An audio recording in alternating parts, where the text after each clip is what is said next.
working? Hello, everybody. Come Hello. in.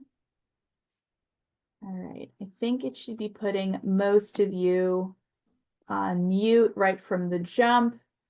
We will have time for some Q&A at the end. Where did my other?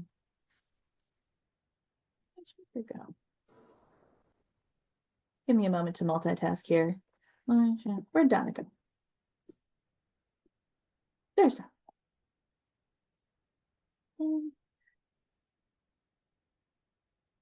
All right. Oh, that's a good looking lineup. All right. I'm gonna let in these three people. And then can you go ahead and get started? Will I remember to clip this part out of the Zoom recording? We'll find out. Okay, we're gonna go ahead and get started. I'm assuming everyone can hear me since I did get a couple hellos. Excellent. Okay, we're diving in. We're doing the thing.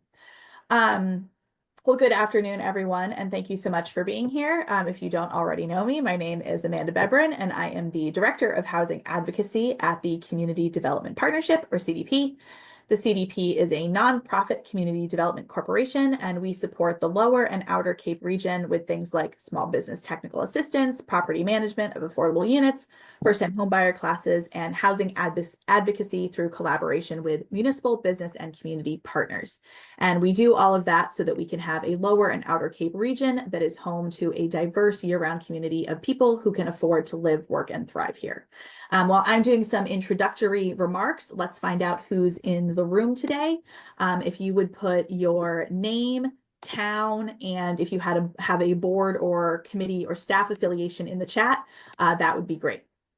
So today's session is our second workshop in the Lower Cape Housing Institute, or LCHI. And since 2017, the program has been providing education, resources, and support to the municipal officials of the 8 Lower and Outer Cape towns. The LCHI aims to help towns close the knowledge gap and assist with capacity challenges to move housing production forward across the region. Our programming is designed for board and committee members and staff, especially for bodies that directly and indirectly have a hand in housing production, although all board and committee members are welcome to attend. We also welcome resident advocates and future town leaders to attend, and we are also very grateful to receive funding from all 8 towns' community preservation committees. So our session today is on best practices in RFPs and developer selections, and we have a dynamite lineup of speakers. Crafting great RFPs or requests for proposals and doing a thorough and effective job evaluating those responses are really critical steps in the process of creating affordable housing. So today we have Laura Shufelt, MHP Senior Advisor and Real Estate Development Officer, Donna Kalinick, Brewster Assistant Town Manager, and Lindsey Gael, Senior Development Project Manager at the Community Builders, or TCB, who are going to give us their insight into their experiences with these topics, and that includes a developer perspective, and best practices for ensuring the best housing outcomes for your town. Feel free to put any questions in the chat as we go. We do have someone monitoring, and we will do Q&A at the end. So to say a little bit more on the topic to get it started, I'm going to turn it over to Karsten Snow-Eichelberg, Senior Real Estate Development Officer at MHP. Karsten, over to you. Great. Thank you so much, Amanda, and thank you to you and the CDP team for asking me to come and provide some support and framing for a topic that is near and dear to my heart and to my work. So I am very excited to be supporting such an excellent panel today, who is really going to get into the weeds on the how when it comes to disposing of public land for housing through RFPs, which we all know is a long, complicated technical process that is just rife with having to follow certain regulations, and you need to get those details down. That's vital to having a successful process. But if you have attended any of the previous Lower Cape Housing Institute sessions, you know that we also really stress starting with your community's why and making sure that the why is always guiding that how.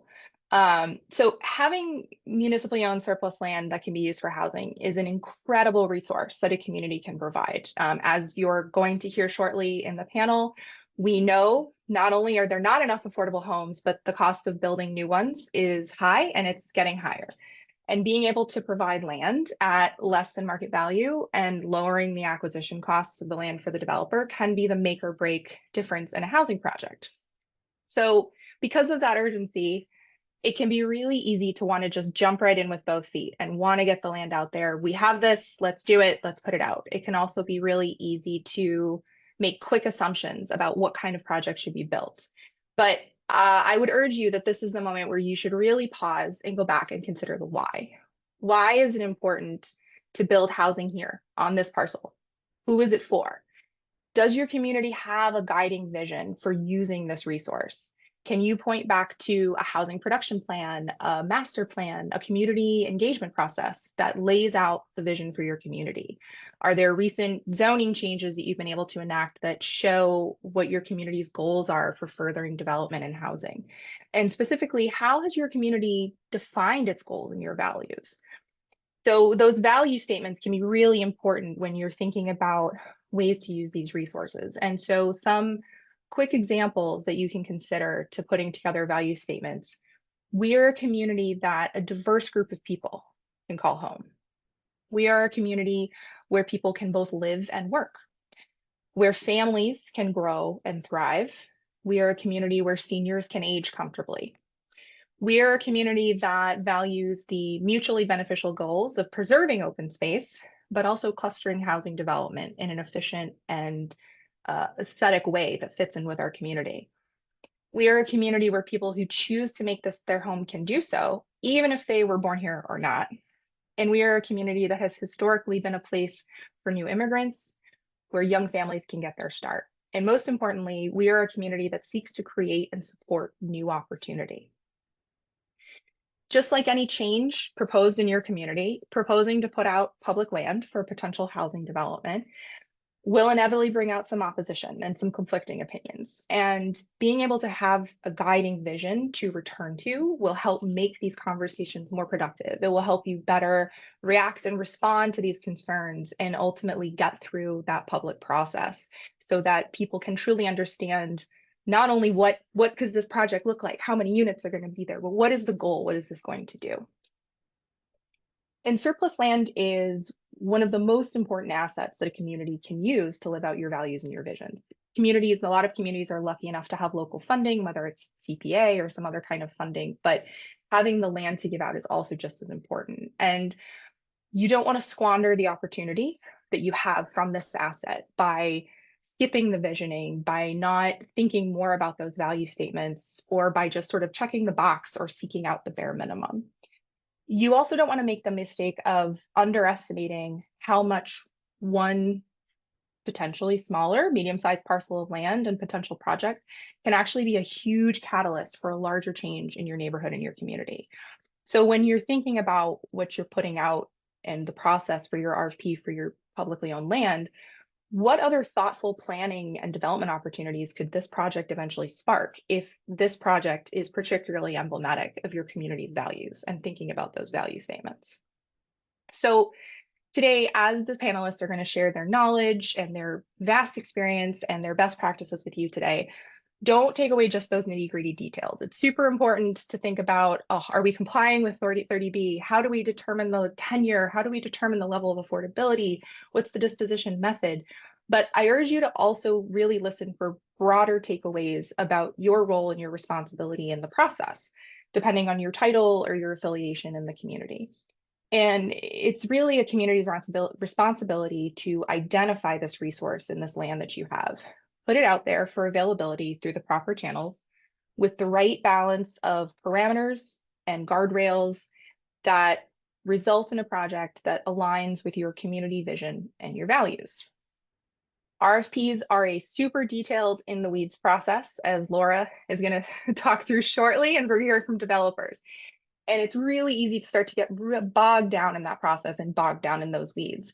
And so remembering and being able to return to your value statements in that process will really help you see the final goal and continue moving towards the finish line and have a really successful process. So I think it's a great opportunity to do this little introduction and to help you kind of see big picture in a process that tends to be really, really detail oriented. So I'm really excited with that to pass it back to Amanda, or am I passing it right over to Laura? Thank you so much, Karsten. We can pass Yeah. it right over to Laura. She is going to walk us through some of the really nuts and bolts best practices for creating and evaluating RFPs. So Laura, without further ado, over to you, my friend.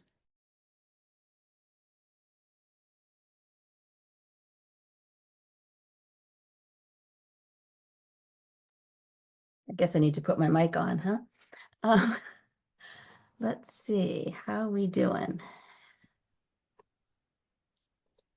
Okay, why is it not going to?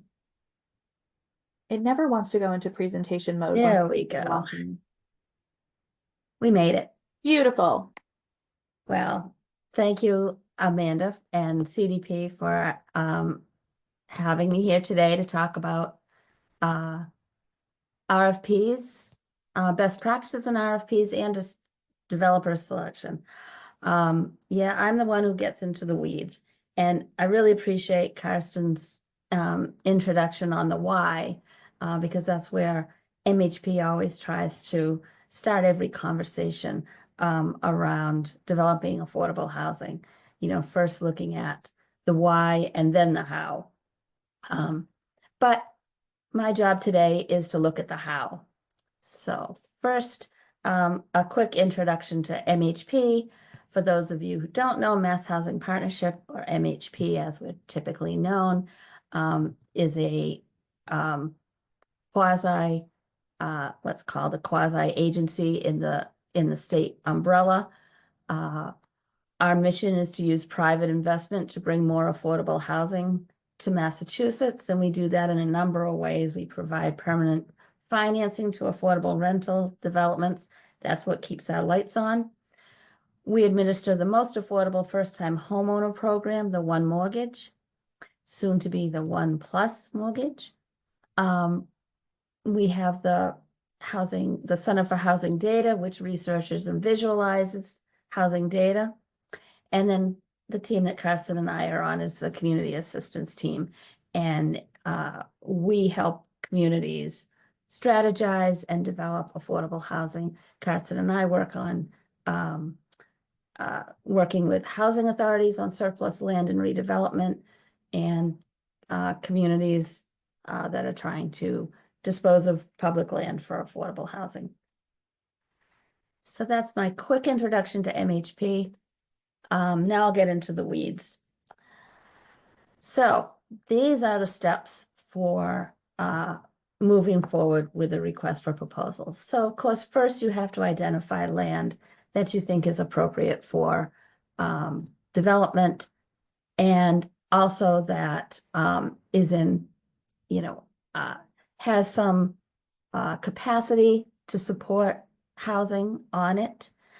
And the first step that a community needs to do, municipality needs to do, is declare the property surplus. Once you've identified the land, you've got some support for making this available for affordable housing, you declare the property surplus with an affordable housing restriction before an RFP is even started.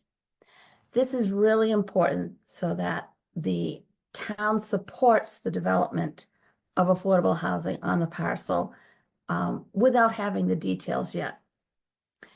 And making it surplus is a two-step process. The first step is with the select board or the town manager, depending on the type of charter that the town has. And once approved by the select board and a supermajority, then it has to go to town meeting or town council if you have that form of government. And it needs 2/3 vote there as well. That can be a steep climb if you haven't done the initial work to get support across the community to make the land surplus with the provision that it be affordable housing. And when you say affordable housing restrictions, it doesn't mean that it has to be 100% affordable. It just means that it needs to be at least 25% affordable. The next step is whoever has control of public land, typically it's a select board, sometimes it's a town manager. They then designate or create a committee to create the RFP.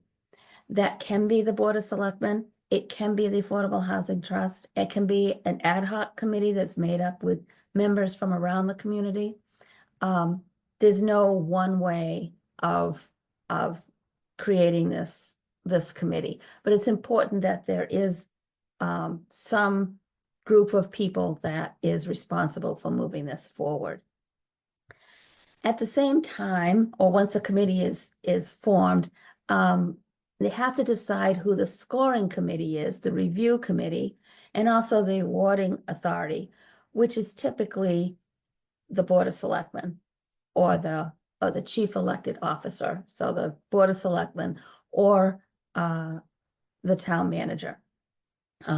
It's really important that you understand from the beginning that the review committee may be the committee that's putting the RFP together. It may not be, but the awarding authority is designated in the town charter. So whoever has control of the land is then the awarding authority once the RFP is finished. Typically, the committee that's putting the RFP together then moves it to the review committee, or it can be the same one, and they make recommendations to the awarding authority. Once the committee is put together to create an RFP, the next step, which I would definitely look to, is to request technical assistance from MHP. There's others that do technical assistance, and I wouldn't say you to ignore them either. There's private consultants, but we do it at no cost to the town. We also have small grants to do pre-development financing. So then help engage a civil engineer to do site due diligence. And site due diligence is really important to determining, first of all, if there's any wetlands on the site, and if there are, to have those delineated so you know what you have for developable land. They determine what capacity the land has. If it's septic, they determine how many bedrooms you can get on the land. If it's sewered or there's a wastewater treatment plant, then they look at what the capacity is based on the physical constraints of the land. And they'll also identify any other reports that are necessary. For instance, if there needs to be an environmental phase 1 report, if the land is in a protected habitat, all those things can come out in a due diligence report that then gives you the technical background to move forward with creating an RFP. So the next, once you have the due diligence report, at the same time, you can be working through the key criteria that you need to draft an RFP. You need to think about, and this goes back to what your plans say, what the community's values are, what the needs are in your community, and taking a good look, like Karsten had said, at why you need this housing, who are you going to designate it for? The who can depend on where it geographically is. It can also, be what the topography of the land has. So deciding on rental or home ownership or any of these things before you have identified a site, there can be a variety of needs, and based on the site, what is the need? And so you look at rental, the tenure. Is it going to be rental or home ownership? It's difficult to combine the two in one development. It's not unheard of, but it ends up being kind of two developments because they're financed separately. So can be done, but there has to be scale for each section of it. Will this be age friendly or age restricted? Understanding that age restricted kind of comes in 3 tranches. there's the 55 and over that we kind of hear about. 55 and over cannot exclude children. So you can have 55 and over housing with children. One member has to be 55 and over. There's 62, I guess there's 60 first. There's 60, which is the CPA definition of senior housing. You can restrict at 60, and again, you can't restrict for children. But one member has to be 60. If you have age restricted at 62 or over, everyone in the development has to be 62 and over. That's the differences in age restricted. And it basically, the reason why is that there's a federal law that exempts age restricted 62 plus from fair housing laws. But anything under 62 is not exempted from fair housing laws. So that's another criteria that you look at. You look at the range or the maximum number of units. Do you want a minimum and a maximum? Do you want just a maximum? We're going to cut it off here. Or if it's sewered and you want to see what developers come in at and you don't put anything, you'll get a range of what they think can fit there. Are you going to lease the land or are you going to convey it fee simple? That's usually a decision that's made somewhere in the process.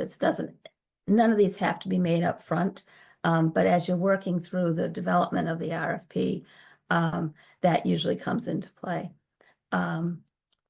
With a lease, it's typically a first year payment and then nominal payment going forward, because it does affect financing. So, and fee simple obviously is any proposal that they make to pay for the land is paid for at conveyance. Affordability level. Are you going to look for some deeply affordable units, 100% affordable of the development? And again, you go back to what data you have, what's your need, what the vision for this property is, and then when you get to this level, you're also looking at how can we also have to make it financially feasible. So as we're going down this list of criteria, we're always checking back to say, okay, does this pencil out? Does it pencil out this way? It'd be great if we could do all 30% units and get any homeless off the streets. However, that may be very difficult to do, except in a very small place. So we have to be realistic as well as visionary. What qualifications do you want from the developer? This has come up a lot because of trying to bring emerging developers into the process. And so do they need to have what qualifications do they need to have, and how can they supplement it with partners or in the development process? And then minimum price or the price proposal. Because the town and staff contribute quite a lot of work into putting the request for proposals together in the surplus land, you can expect to require a minimum price that is, doesn't well below market price, to reimburse the town or the public entity for the work they've put in. That goes into a price proposal. It's also very reasonable to expect nothing, because that's the town's contribution to make this project work. It goes into a price proposal that is not opened during the scoring process. It is not to be opened and it's not to be considered. That's part of the RFP process. It's not who's the high bidder. It's who comes up with the proposal that meets our criteria for the whole design of the program. I do want to say, and I will say it probably multiple times, all the meetings of the organizing committee, the review committee, and the scoring committee, all meetings, deliberations are public under open meeting law. And I'm sure I'll repeat it. So, whoops, what am I doing here? Sorry. So warning signs. I'll age myself. I'm the lost in space, warning, you know. Criteria can't be overly prescriptive or controlling. And the reason for that is that for a request for proposals, if it is too prescriptive or controlling, then it may, and there's a bid protest, it may be deemed a public project. And that then is subject to Massachusetts public construction laws, Chapter 7, which is designer selection, Chapter 149, which is the public construction laws, and prevailing wages. The combination of those adds about 40% to the cost of construction and cannot realistically be subsidized over. So the cost, then the town would have to pay for the designer, the architect, all the way through construction documents, and then have those go out to bid and have to take the lowest bidder. So what can be overly prescriptive or controlling? Some example, you want a certain design. We like what was done over there and we want it duplicated. Can't do it. That's too specific. You're asking a developer to show you a design that they come up with. Telling them what to do is too controlling or prescriptive. You can say, we don't want more than 4 stories. We don't want glass and metal design, steel and glass. We want something that fits within the aesthetics of our town without being too specific. You can't require a specific contractor, and this typically is the rental management company. Typically, towns will want their housing authority to be the rental management company. Can't require that. A lot of times towns want additional oversight or a town once the property's been awarded above what they would do for anyone else that's getting a permit to do a project. Again, too much oversight, additional oversight that isn't standard, can trip it over into a public construction. Sometimes they want to have management oversight so that the town wants to see who's living there and a rent roll. Can't do it. That's privacy laws. And it would tip it into overly controlling. And one of the most important parts of the request for proposals is creating the scoring matrix. This is a typical matrix of affordability for 100% affordable project.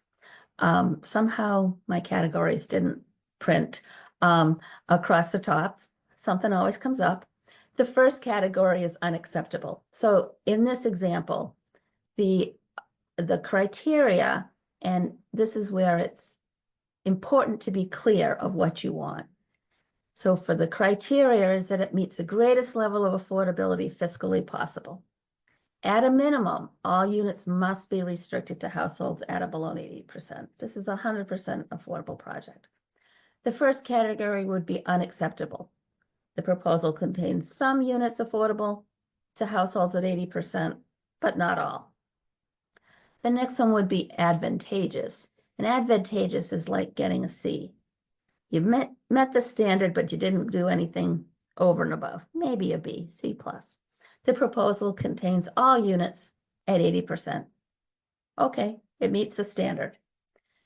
Highly advantageous is the top category, and that's the proposal contains some units targeted to households at or below 60%. In addition, it doesn't say it here, but in addition to having everything below 80%. So they're also targeting some lower targets, income targets.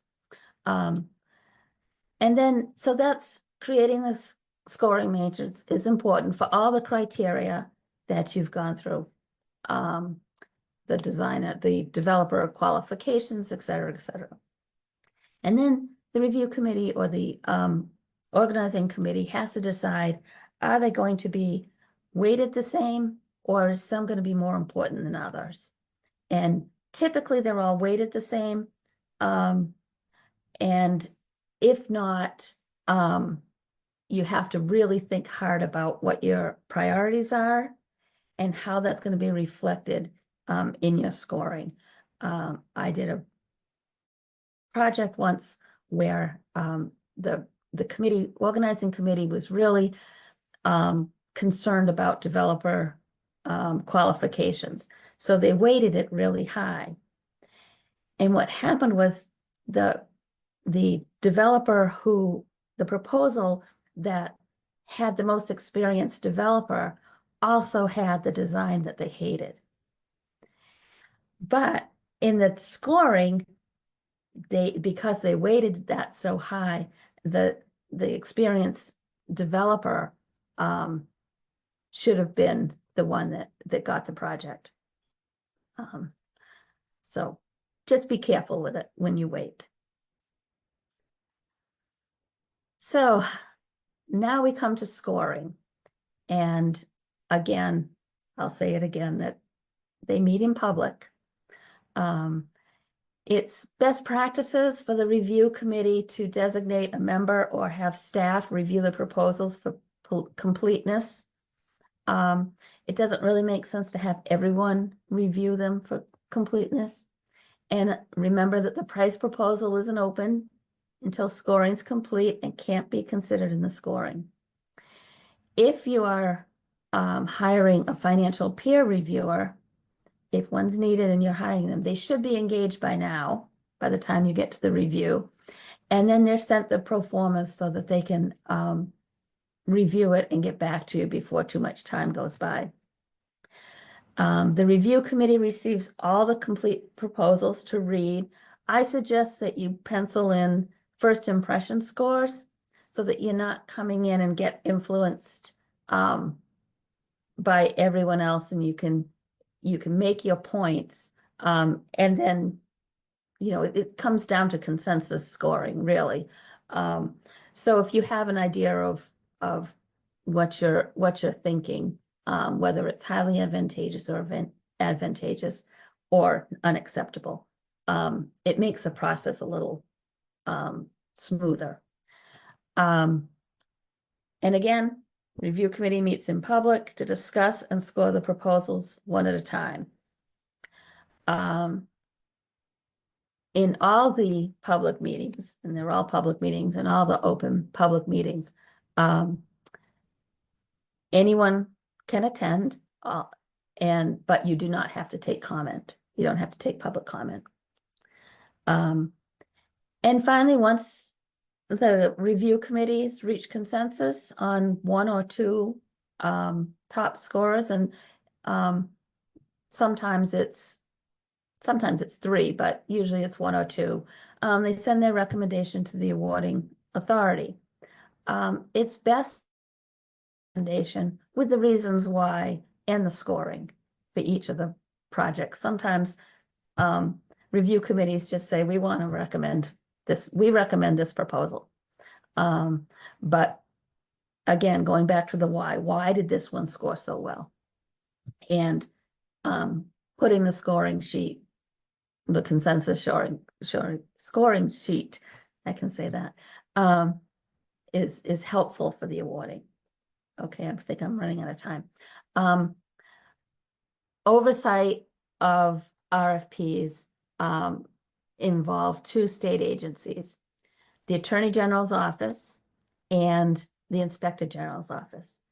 Both have these lovely manuals that describe the process, understanding that they're pretty high level, especially in the real estate, the real property. It tells you the process that you have to do.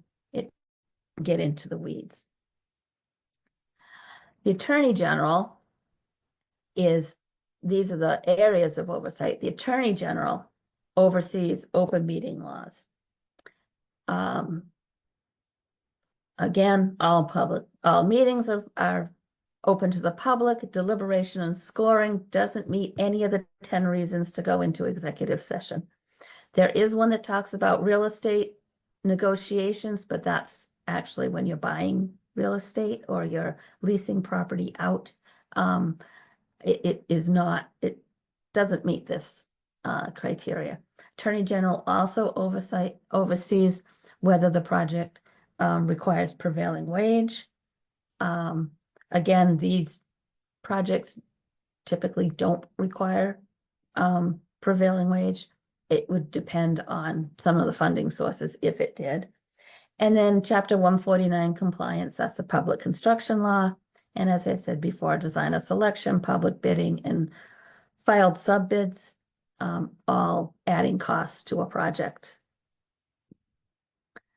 The Inspector General has oversight of 30B, Chapter 30B, which is the procurement law, Massachusetts procurement law.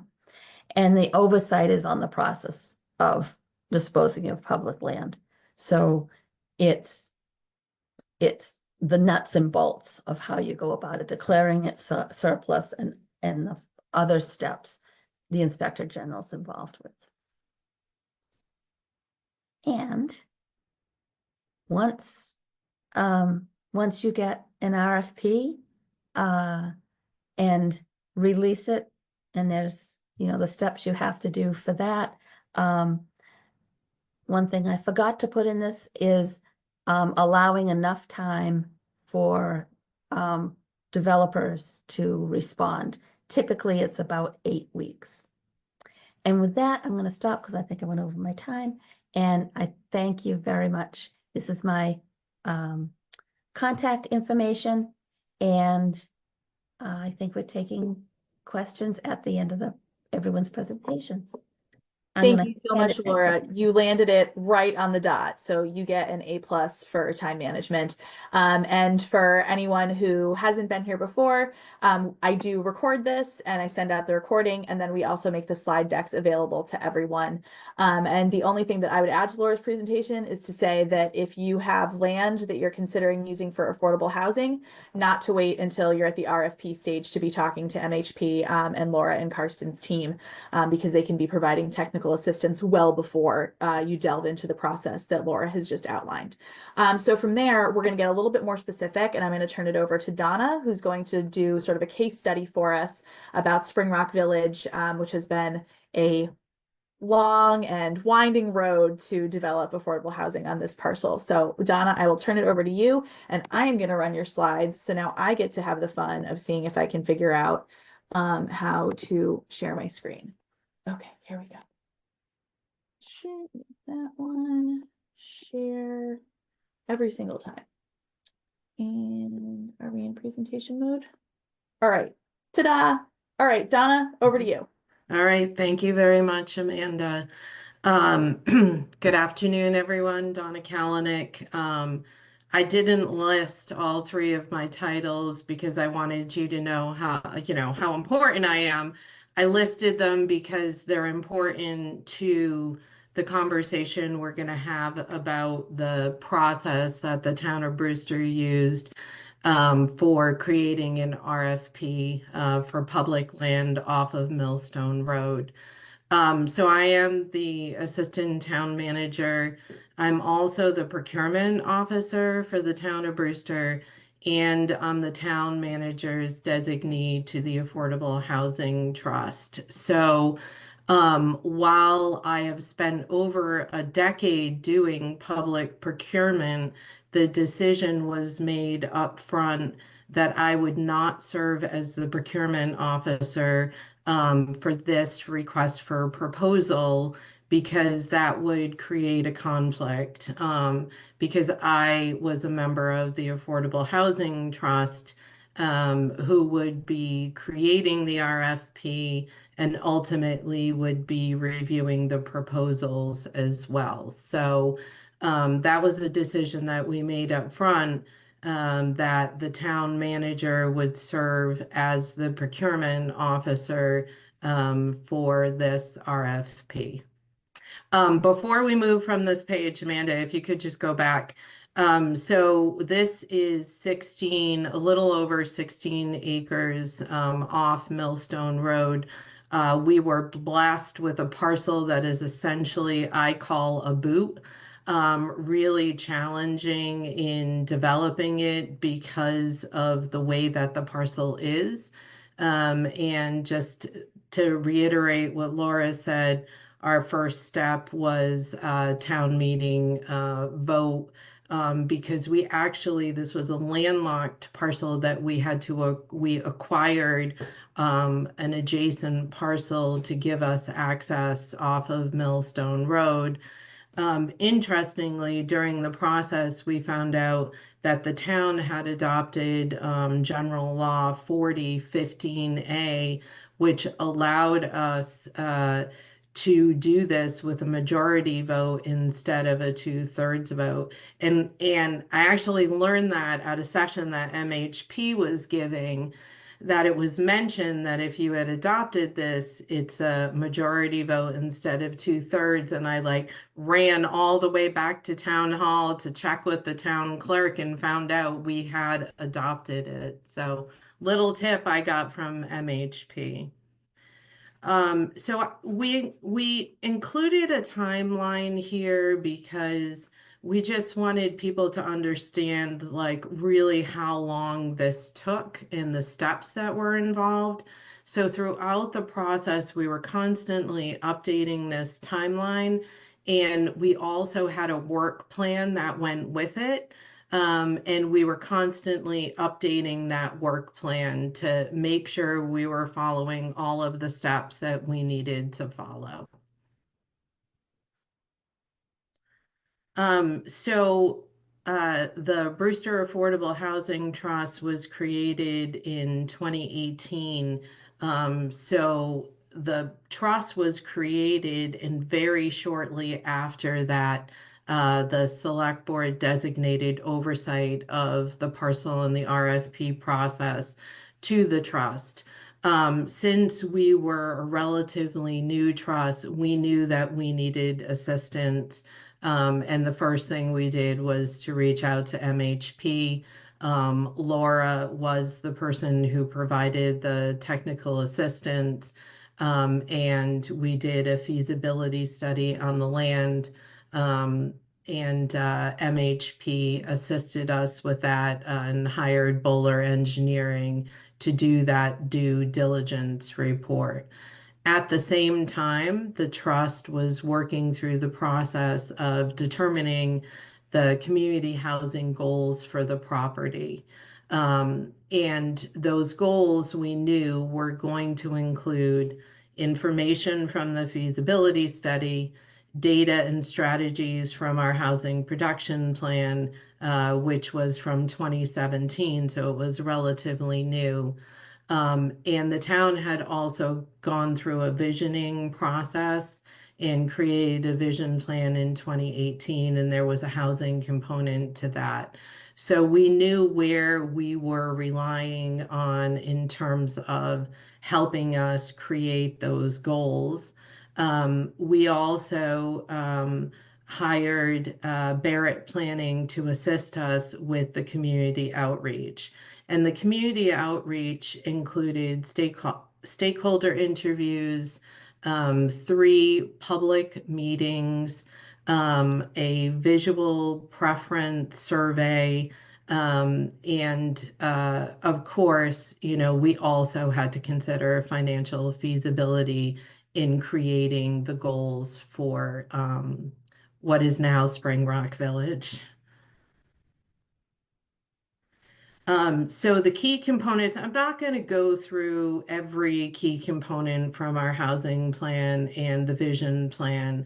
I really, this is really in here so people understand that all of the work that had been done in the town around planning, we weren't going to go back out and replan. We had to rely on the plans that the community had worked on together. And these are the things that were important to them. And rentals really was something that came out as being very important because in the town of Brewster, our rental stock is very low, especially as compared to the state as a whole. The vision plan housing goals were a little broader.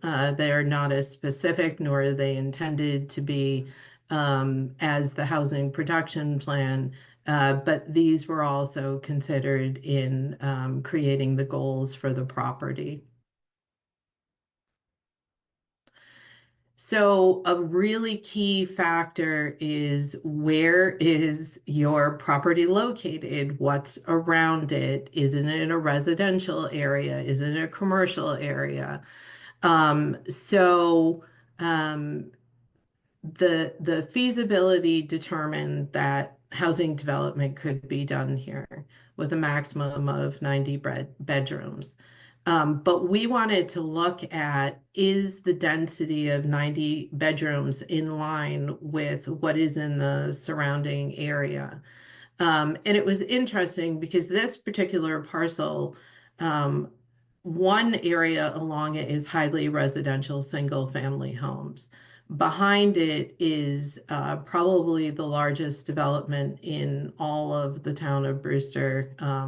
That is the golf or condominium side of the Ocean Edge Resorts. And then on the other side of it happens to be a very high-end development, which is a little uncommon in this area because along Millstone Road, it's mostly just what I would call like regular homes. So we had interesting dynamics to look at around us. And those were considered in creating the goals and ultimately creating the RFP. So these were the draft housing goals.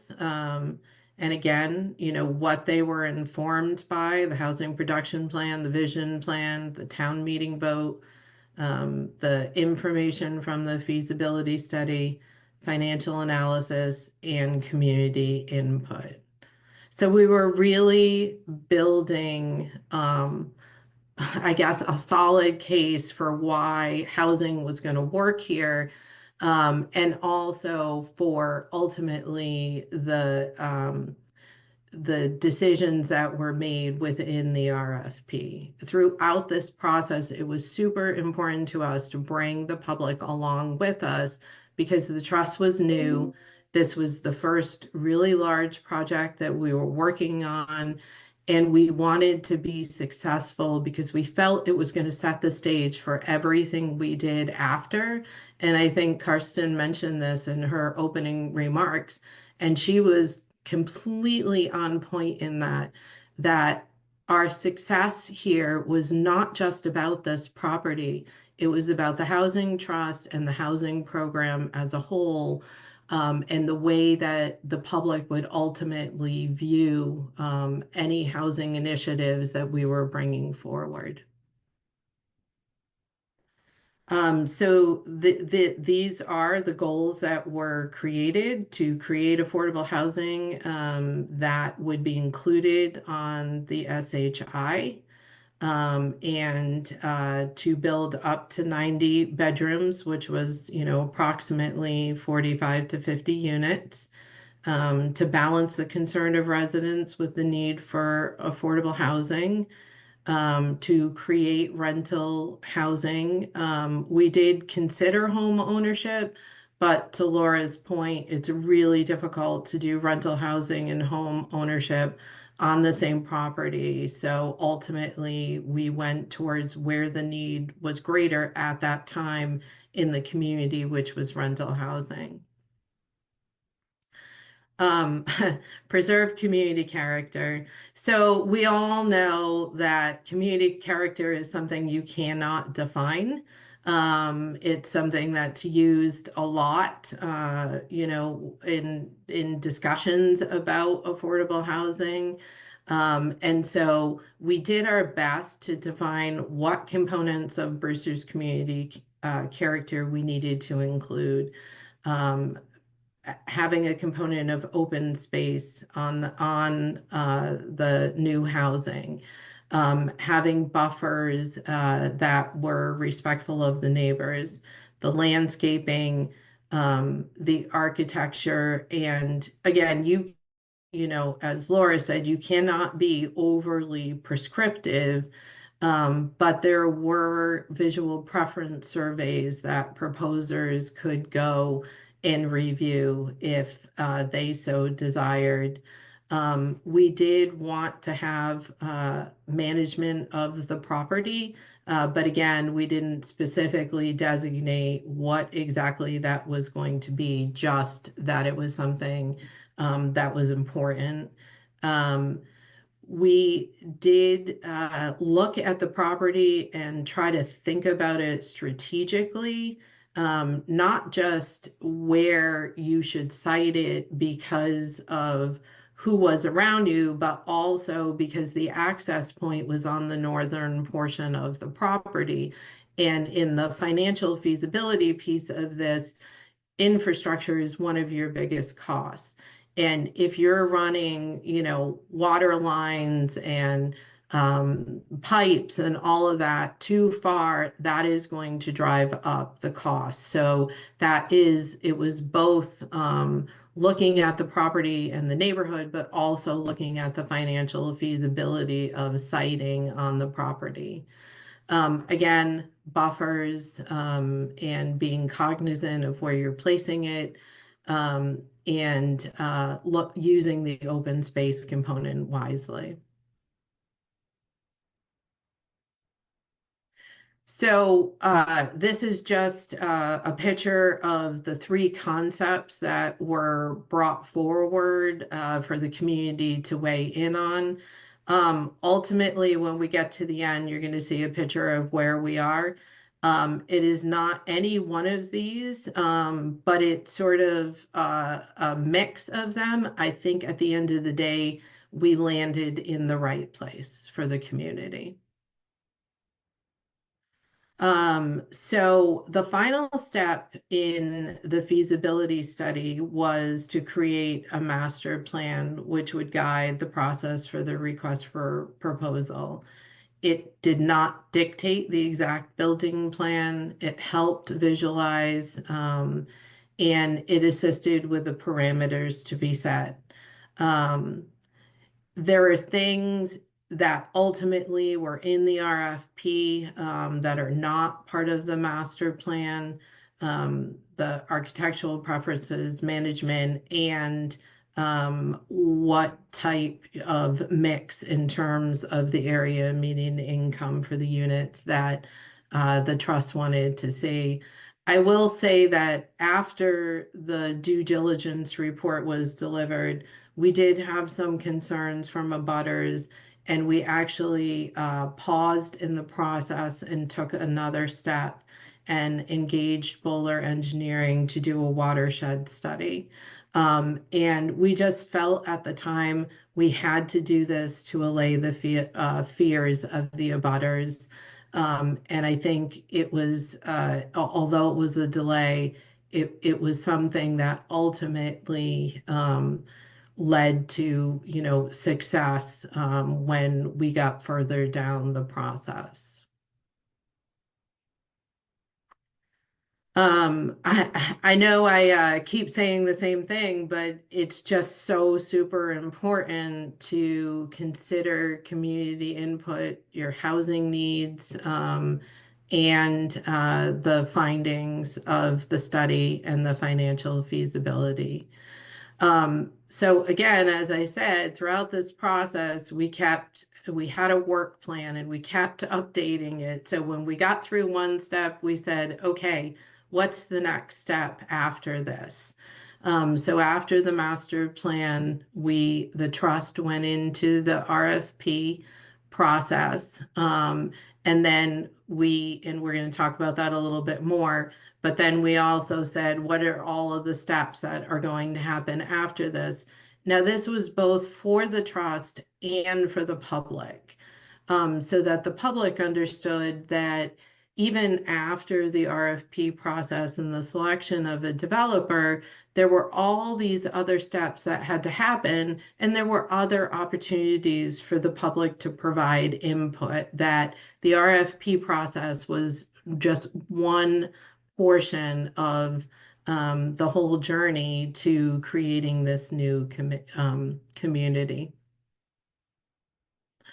All right, so let's get into the nitty-gritty.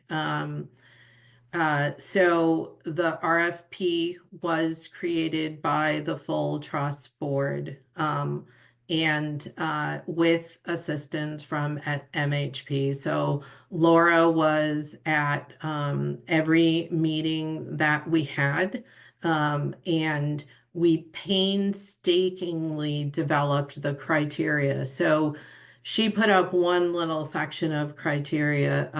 Ours, I believe, I think it's like 2.5 pages. And every single item we went through, we discussed it in terms of how it related to the goals we had created from the property.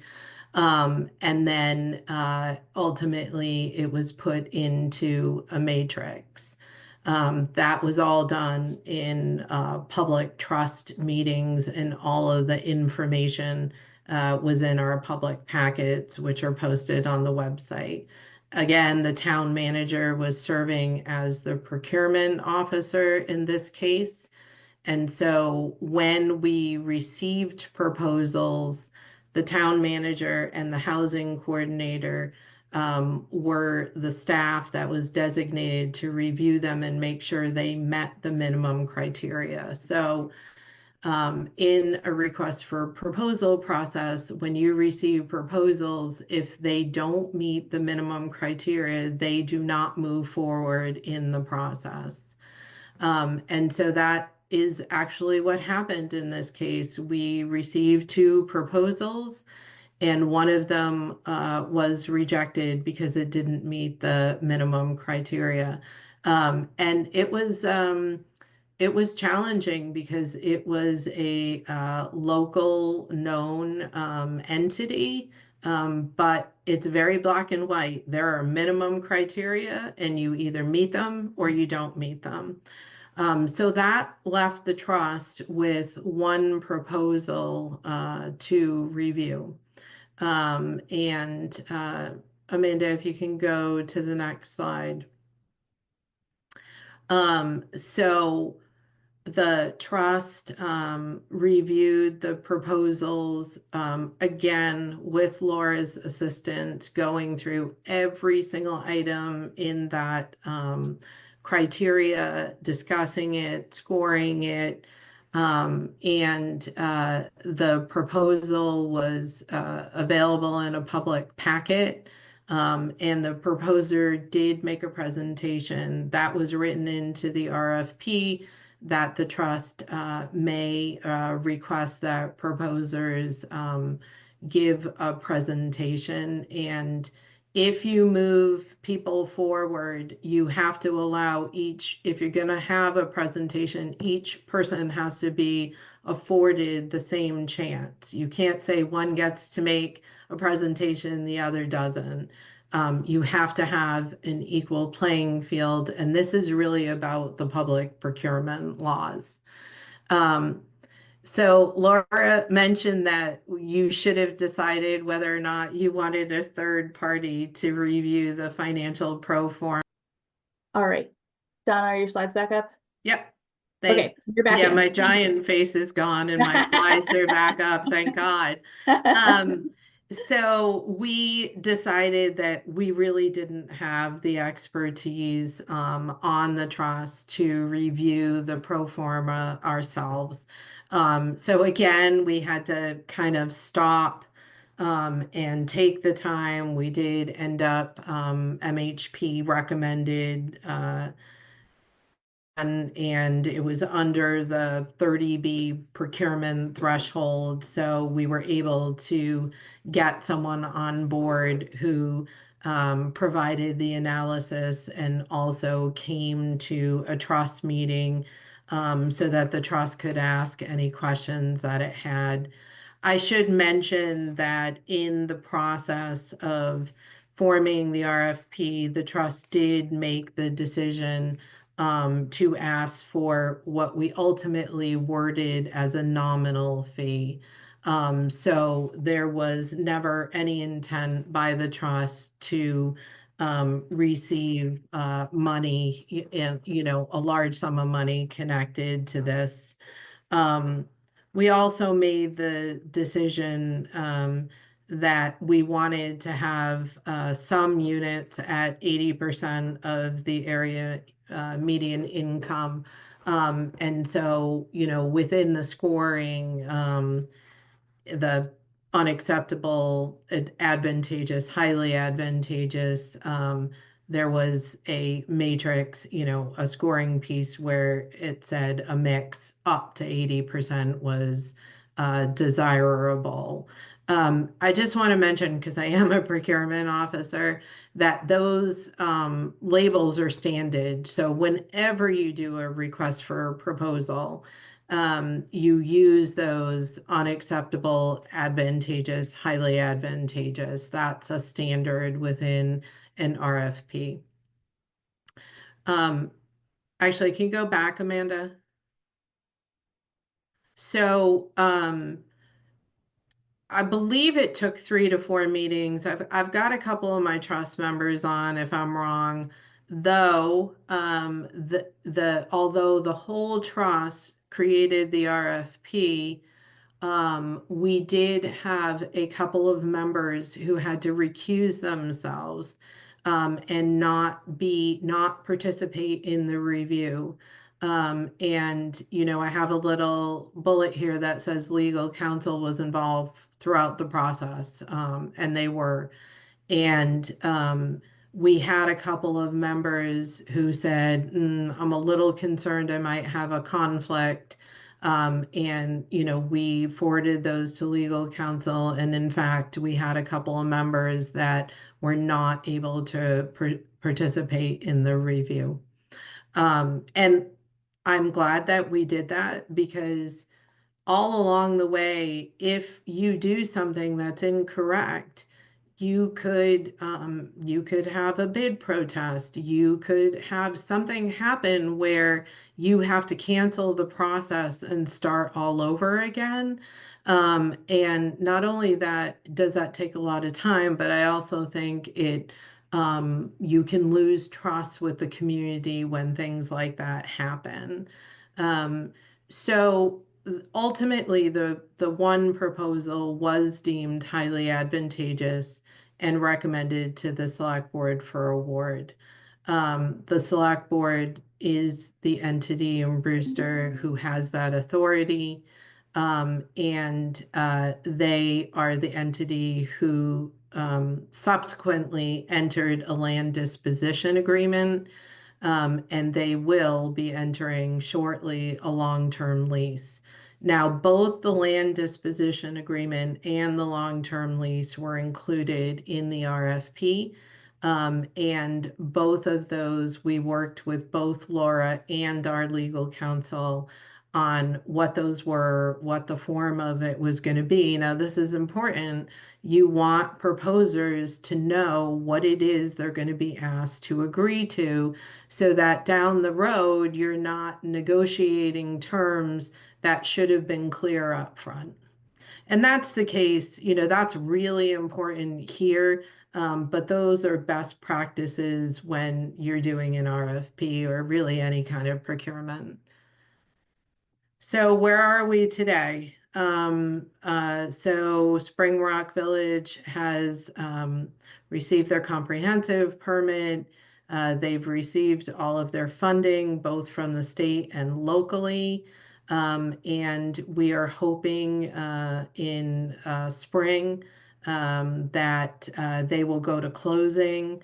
And they are going out to bid for the construction because, you know, as we all know, the cost of construction from the time that this project was conceived to today, that cost has increased a fairly significant amount.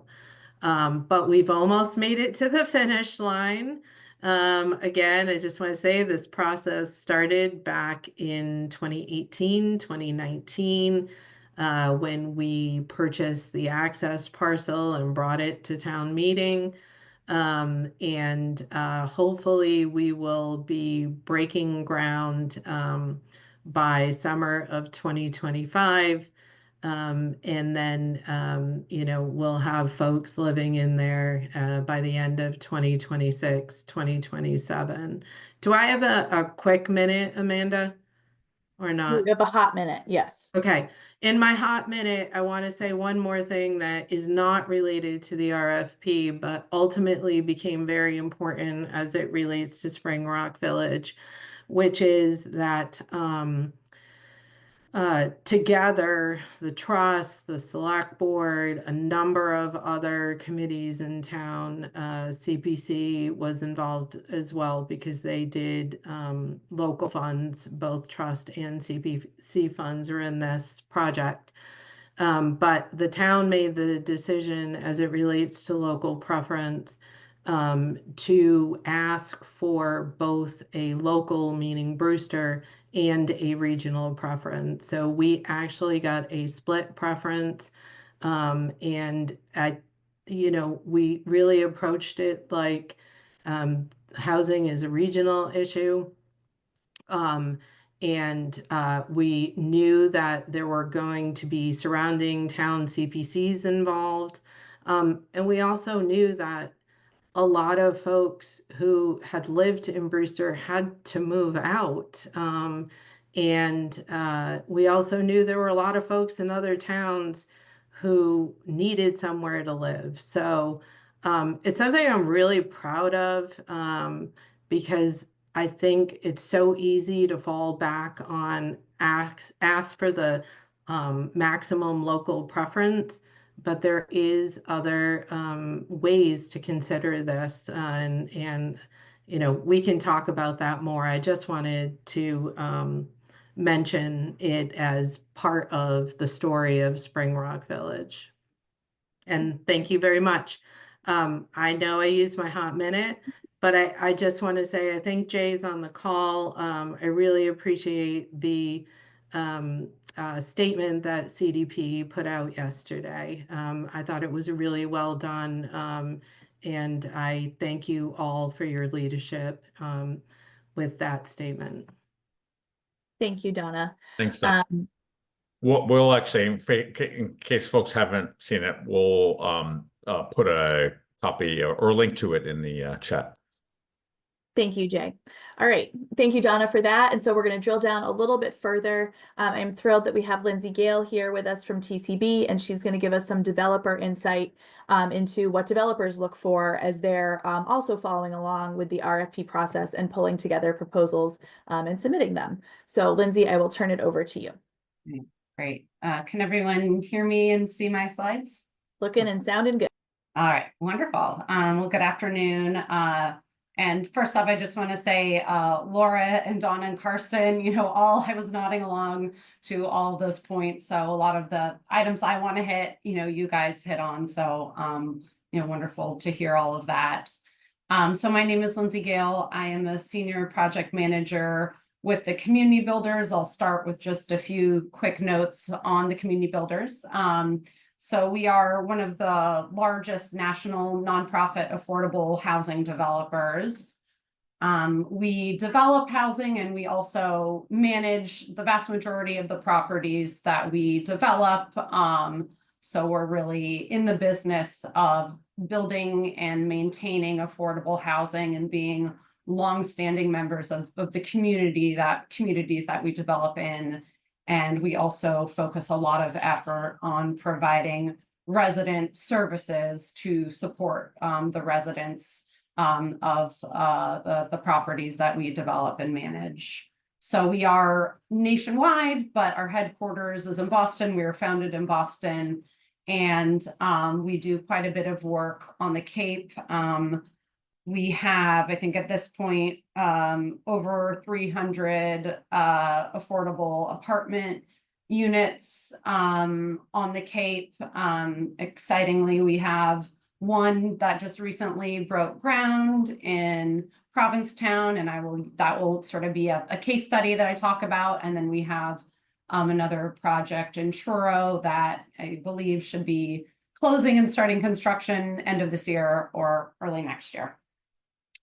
So jumping right in, we had the pleasure of responding to an RFP that was put out by Provincetown a couple of years ago for 3 Jerome Smith. They were looking to have the developer come in and develop affordable housing on the site. You know, happily, this RFP was one of those RFPs that had so many things right from the start. And, you know, that is something that developers like TCB look at. I mean, we have a lot of opportunities come across our desks, and, you know, increasingly we are, you know, in a lucky time, I suppose, and that our pipelines are very full. There's a lot of work that we're all doing. And that means we have to be somewhat selective as well on what opportunities we pursue in terms of affordable housing. So, you know, again, the Provincetown RFP for 3 Jerome Smith, you know, really hit a lot of things out of the park. They included, and so I'll just kind of go through now, you know, some of the pieces that are really helpful for us as developers, you know, to see spelled out in an RFP.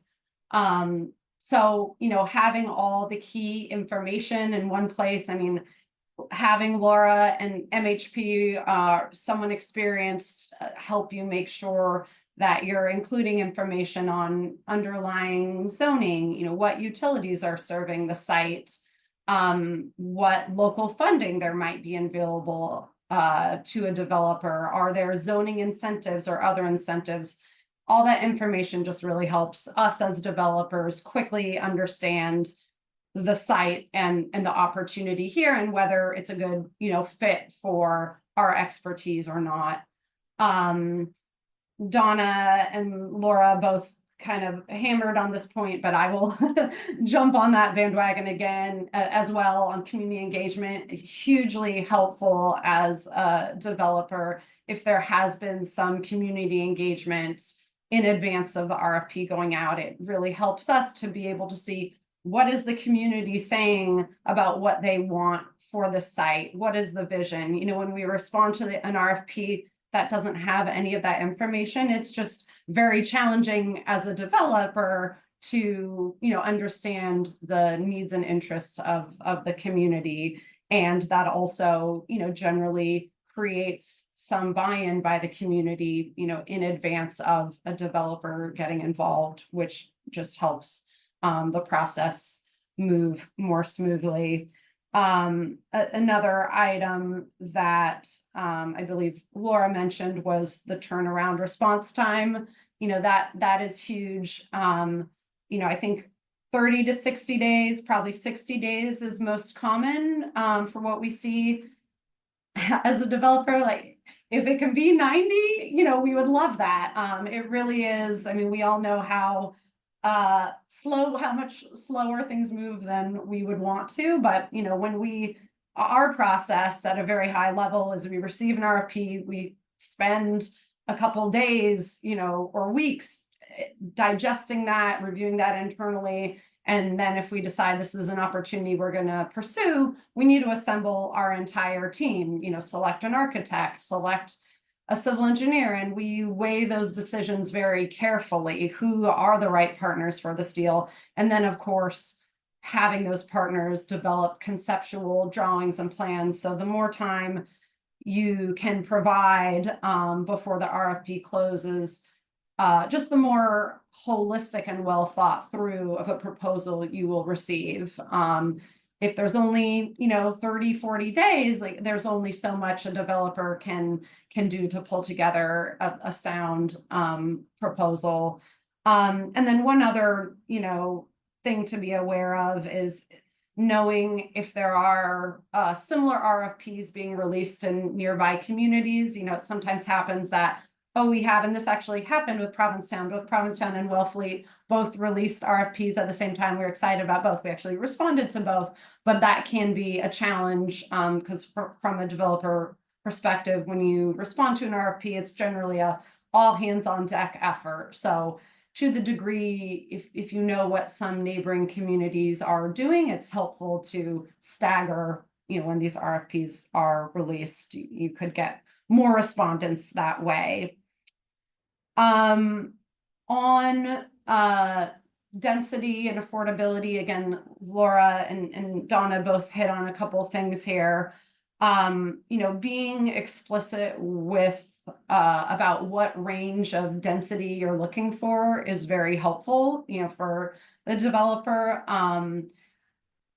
TCB, we generally do a lot of, the vast majority of our projects are low-income housing tax credit projects, and that there's kind of a whole world there in terms of the affordable housing financing structure. But most affordable housing projects do use low-income housing tax credits as well as soft subsidies from state and localities. And very generally speaking, 40 units to 60 units is sort of a sweet spot for those programs. Less than 40 units, not to say it's not possible, but there are economies of scale. There are fixed costs for us on the complexity of these deals. And, again, just economies of scale with construction and other fixed costs. So that is just something to keep in mind, is that there is a sweet spot in general around 40 to 60 units. And then on the affordability side, being clear on what your the town's goals are is important, but I think also providing some flexibility is key. Developers who are going after state soft subsidy, which the vast majority of us are, we have to follow the state issues a QAP. It's this long document that provides all kinds of guidance on how to be eligible to get these soft subsidies. And sometimes it's very specific what we need to include in a development in order to be eligible for funds. So or that will make you make your project more advantageous for funding. So, on the developer side, we're threading a needle on the programming in terms of affordability for that parcel. Low-income housing tax credits are kind of the biggest, easiest money we can get as a developer for affordable housing, and we can get that pot of money on units that are at or below 80% of the area median income. So generally, the projects that are the easiest for us to underwrite and develop have the vast majority of units at 80% or lower. Now, I know workforce housing, there's an enormous need there. I know there's a ton of interest there.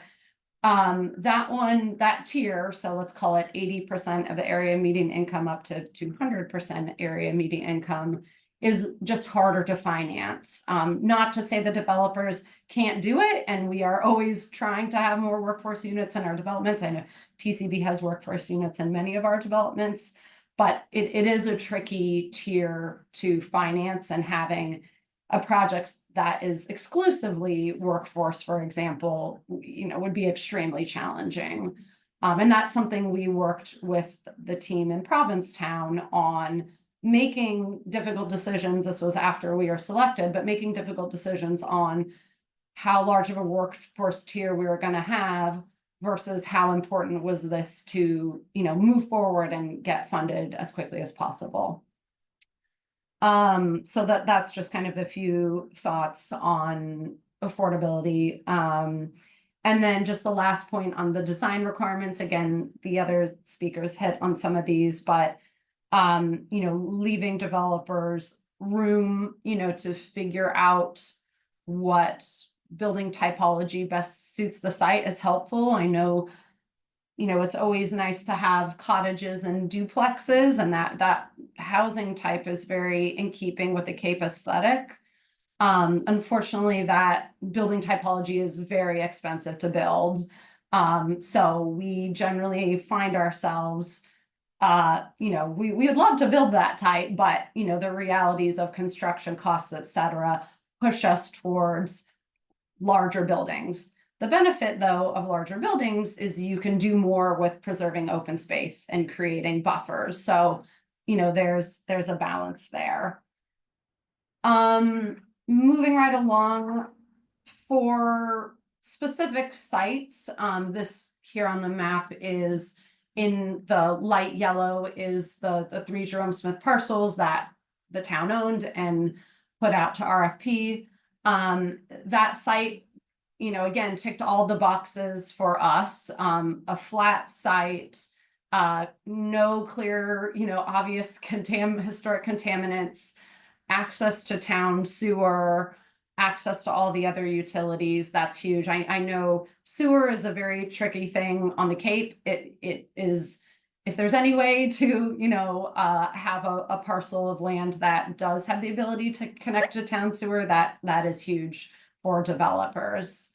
And then just to mention, this site had this unique opportunity where there was an adjacent parcel that owned by, the private citizen that, had kind of been, up for sale on and off in prior periods. And we didn't know we would be able to purchase it at the time of responding to the RFP, but the RFP noted that this parcel existed, and we were ultimately able to acquire it and package it in to the site. And so things like that can, increase the appeal of the site to a developer.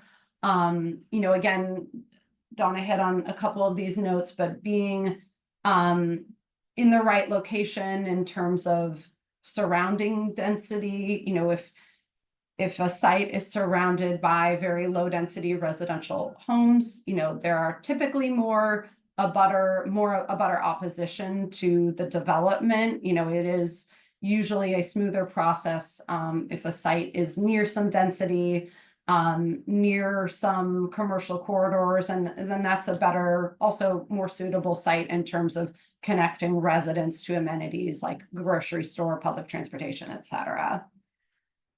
Let's see, I think I hit all that I wanted to on there. And then just, I think this was mentioned before, but flood zone, et cetera, kind of being aware of those pieces. So this is just, I thought I'd end on a rendering of what we ultimately proposed for and are moving forward with building at the 3 Jerome Smith site. Just want to give a shout out to the folks at Provincetown. I think I saw some folks on the call. It really was kind of like a gold standard experience for TCB. The RFP was very well written. The Provincetown has a number of policies in place that support affordable housing, like an increased density bonus. The town was behind us and supporting us the entire way. They were able to contribute significant funds to this project. And we were able to get this project awarded in the first application round with the state, which is really unusual.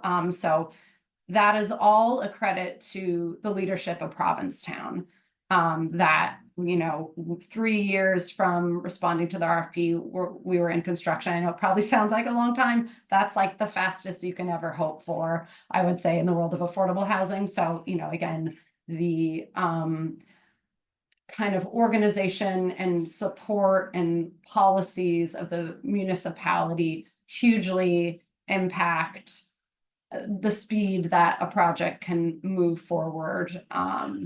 So I will stop there. And this is just a site plan, but we'll end there because I know we're running up on time. Thank you so much, Lindsey. It is terrific to have a developer perspective to understand that sort of side of the equation. A lot of the time when we talk about this, I feel like we don't always think about like the people who are actually going to be doing the work of responding and building and managing the units. If you want to stop sharing your screen, Lindsey, I know you have to hop off in just a couple of minutes.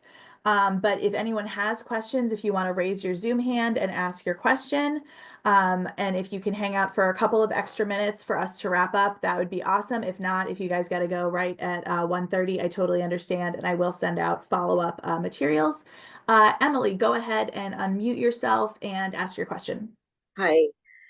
I guess this is a question for Laura.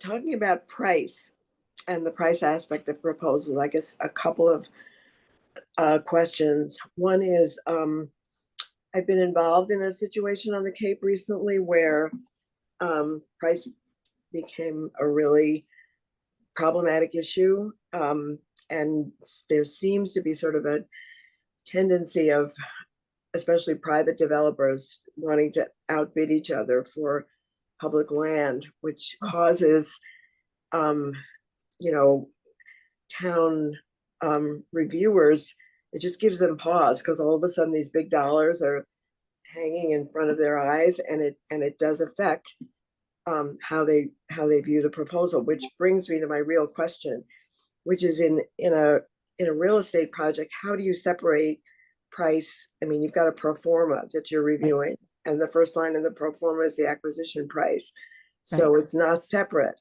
and it absolutely colors the way people view whether they explicitly think so or not. Yeah, thanks, Emily. I expected you to ask that question. So I totally understand the question. It's kind of like in 40B where you can't take into effect any fiscal impact, and people always get a fiscal impact report, and then they're not supposed to, you know, rely on it for any decision making. I think there's a solution that I hope to have an answer before this meeting, but I didn't get one. And that's there's a new person at the Inspector General's office, and what I want to propose is whether it would be allowable to put the pro forma in with the price proposal and not have it opened until the end. And I think that's the only way to do it. Otherwise, you know, there's nothing else that the review committee needs to look at. The only one who needs to look at it is whoever is doing the financial review. If that's someone on the committee, that's fine, but they should do the scoring first before that's done. So I'm trying to find out whether that would be an acceptable way to solve the problem. But it's also possible to put in the RFP that the expectation is a nominal price, right? Yeah, and that usually is Usually is in the RFP. And no price. No price, right? Yes. But you still have to have a price proposal. Right. And you know, that's where at one time we didn't put a price proposal if it was going to be given for free, but you can't do that. So, but I think just to say, it's really important that, I mean, that's a decision that the RFP committee has to make, to specify what you want, not be wishy-washy about it. right. Thank you, Laura. All right, from the chat, and then I will go to Jan and Mike. From the chat, why is it difficult to have both rental and ownership properties in the same RFP? Laura, maybe you can speak to that a little bit. Because they need to be financed separately. So you end up having to have two projects. And both of them then have to meet scale to make them financially viable. All right, thank you. Yeah. And I'll just add, there's fewer resources out there for home ownership, so again, very important from a mission perspective, and I can speak from TCB's perspective, we try to do that where we can, and they're just really hard to make work. Especially on the lower and outer Cape, there Yes. are no resources for home ownership that are coming from the state or federal government. So just to be very clear about that, but only in Hyannis under current programs is there money available from the state. Right. Thanks, Jay. All right, Jan, we'll go over to you. Just a quick question to Brewster. What was the visioning plan? I'm not familiar with that particular work. Was it done with questionnaires? How was it done? So the Brewster Vision Plan was the precursor to creating and adopting a local comprehensive plan, which we've since done in 2022. So there was a vision planning committee. There was huge community input. There were multiple sessions. There were surveys. There were white papers. It was a really, really big effort in the town of Brewster. And ultimately, like I said, it was the basis for the local comprehensive plan that was adopted in 2022. So Did you have 2023. Am I getting that wrong, Amanda? Was it? 2023, it took until Yeah, 2023. thanks. It was First only a year attempt was ago, so 2022. very long year. Yeah. How did you get a big base for that? A lot of hard Well, work. Yeah, we work really hard at this. Yeah. We are constantly trying to improve how we do community outreach. And even the housing program itself, we have a whole community outreach plan that isn't necessarily just your usual cast of characters. And I think that's what you have to do. And we during the vision planning process and the LCP and now with the housing program, we're going out to meet people where they are instead of expecting them to come to us. And all of that work is making a difference. Thank you very much. Thank you, Donna. Mike, go ahead, and then we'll go back to the chat. Thank you. I think Laura sort of implicitly answered my question, but I want to get it straight if she didn't. As I understand it from what you're saying, Laura, currently under current practice, the pro formas are included with the proposal and are not separated out as part of the price proposal. Is that That's correct. Okay. That's correct. And I'll just throw out an editorial comment here. I understand first of all, I agree as a matter of analytical precision, you're probably right. The two belong together. The idea, however, that somehow the evaluation committee, whomever that may be, can make a sensible decision and recommendation without that information. I'll just say I think that different minds could come to different conclusions on that subject, but I won't go further than that. Thank you very much. That great presentation from everybody. I really appreciate it. Thanks, Mike, and thank you, Lindsay. I know you have to go. If anyone else has development questions, I can send them along to Lindsay specifically, and I will provide her contact information in our follow-up. Thank you so much for joining us, Lindsay. Thanks, everyone. Bye. All right. Let's go back up. So from Jay, what do developers do with the development fee they earn on a project? Is there a difference between what a for-profit developer does with the fee and what a not-for-profit developer does with their fee? Laura, I don't know if you want to take a stab at that one. Sure. funds staff, the next project, keeps the lights on. You know, mostly it's, you know, it keeps the organization running. That's what the developer's fee is for. Usually it helps fund the next project. That's what we hope it's used for. And it's the same for nonprofit and for-profit. Nonprofits need to have income coming in to keep the lights on and keep the staff happy and working. And so that's what developer fees are used for.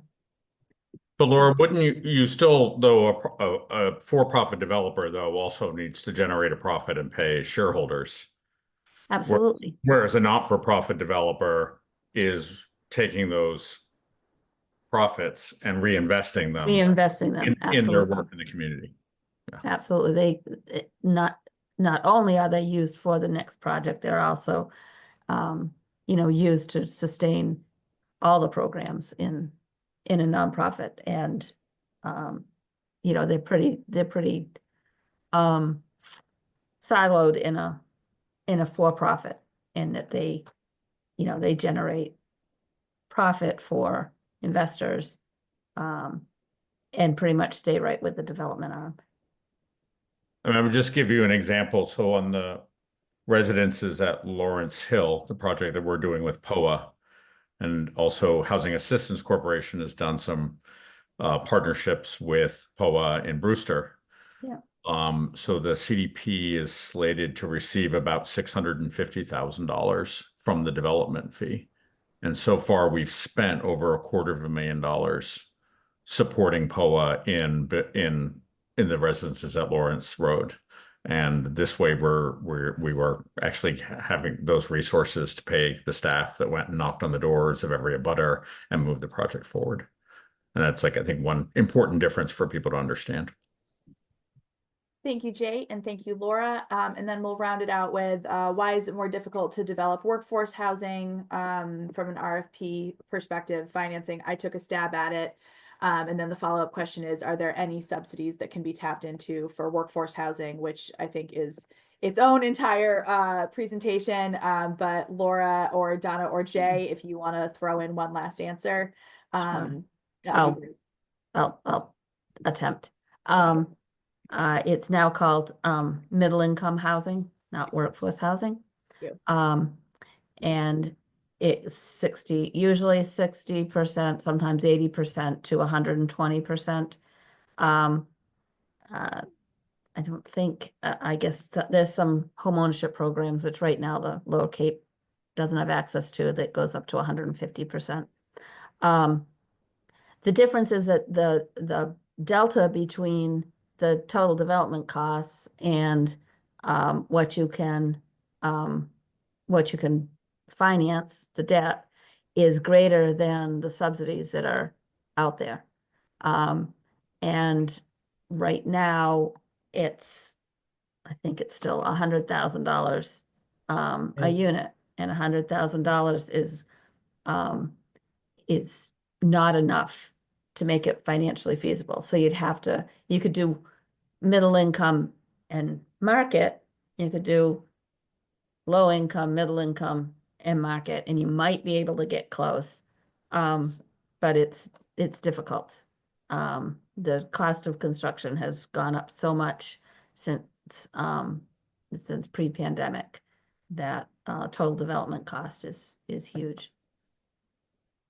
Thank you, Laura. And then just to wrap up from the chat, Brewster's excellent work from visioning through to develop was professionally led by professional housing staff. Towns without this kind of staff are at a disadvantage.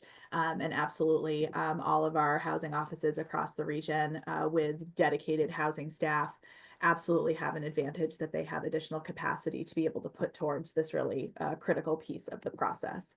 If there are additional questions, you can reach out to me directly and I can connect you with our speakers. We're a little bit over time and I wanted to be sensitive to that. But I wanted to thank all of you for coming here today and thank all of our speakers for this really, really insightful presentation.